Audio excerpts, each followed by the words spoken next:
You know, in a world that's always pulling us in a million different directions, how do we actually find our way back to ourselves?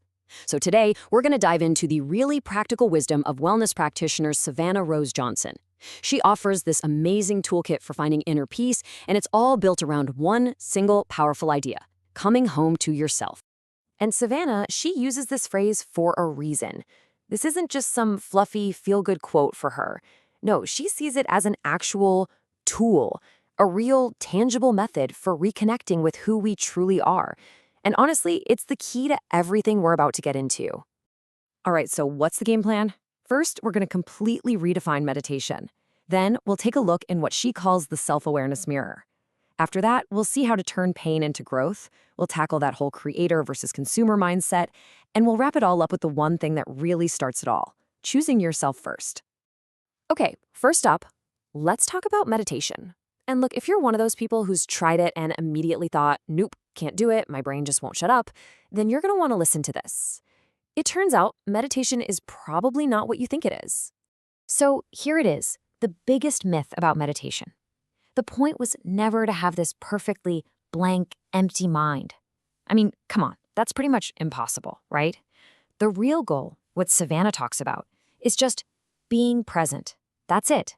Just connecting with yourself right here, right now. That's the whole practice. And that means being present doesn't have to look like sitting on a cushion in total silence. Savannah basically throws that whole image out the window. Any hands-on activity that gets you in the zone, gardening, coloring, even playing an instrument, that can be meditation. It's all about finding what works for you. And that's the key, right? It's a practice, not a performance you can pass or fail. According to Savannah, the first step isn't trying to get it perfect. It's just letting go of all that shame and guilt we feel when we think we're doing it wrong. That's what actually unlocks all the benefits. Okay, so once we start practicing just being present, it kind of opens a door to the next big step, which is self-awareness. This is where we stop pointing fingers at the world for how we feel, and instead we turn that gaze inward to figure out what's really going on inside. And Savannah has this really powerful question she wants us to ask ourselves. Seriously, think about it for a second. Because when you start to see a pattern in the things that bug you about other people, you're not learning about them. You're getting some serious intel about yourself. She calls this the mirror effect. Basically, the idea is that whatever we see in other people, the good stuff, the bad stuff, the things that drive us crazy, it's often just a direct reflection of what's happening in our own inner world. Our reactions are like a mirror, showing us exactly what part of ourselves needs a little attention. Let's make this a little more concrete.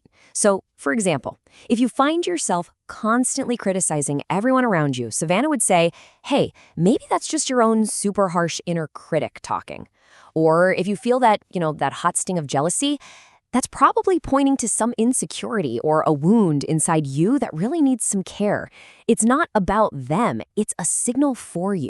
All right, so we've used the mirror, we've found these wounds. Now what? What do we do with them?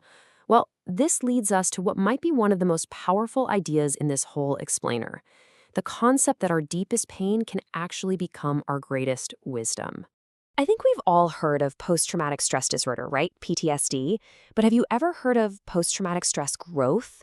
It's this incredible shift in thinking, this idea that going through really tough stuff can actually lead to positive changes in your life. And Savannah shares her own story, which is a perfect example of this. She went through this really traumatic relationship, but that experience, it ended up being the very thing that pushed her to stand up for herself and find her voice again. She actually says she wouldn't change it because that pain led her straight to her own power. And that kind of healing, it's not just a one-and-done thing. Savannah lays it out as a journey with a few stages. First, you just get through it. You endure. Then you start to heal so you're not hurting anymore. But there's this final, super important step: healing to the point where you actually make space for good things. You're not just running from the pain, you're opening yourself up to joy and love. Okay, let's switch gears a bit and talk about a really modern problem. I mean, how do we protect our inner peace in a world that is literally designed to steal our attention 24/7? Well, Savannah says it all comes down to a huge shift in mindset, from being a passive consumer to becoming an active creator. Just think about this number for a second. 6. That's how many hours, on average, Americans spend consuming media every single day. We're talking about 4 hours of TV, 2 hours on social media. That's a quarter of our day, just gone. Which, of course, leads to the next, maybe slightly uncomfortable question. Out of all that time, how much of it is spent creating something? Anything at all? Yeah, for most of us, that balance is way off. So what's the big deal? Why does this even matter? Well, Savannah has this pretty strong warning. She says this constant consumption is literally robbing us of our individualism.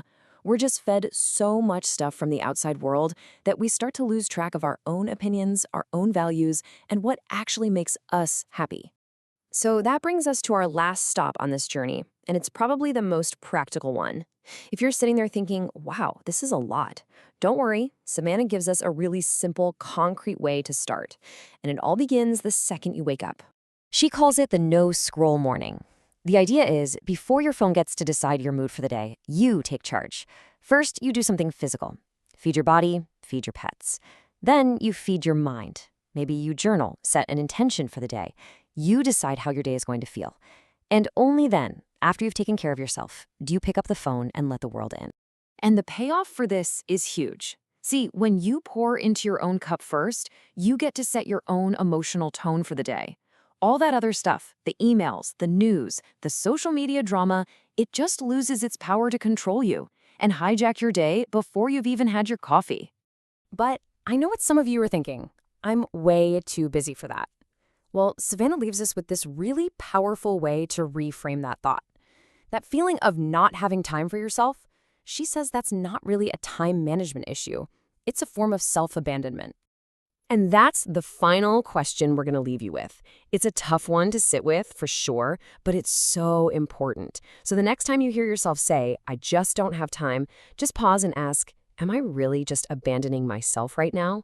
Because the answer to that question, that might just be the very first step you take on the path back home to yourself.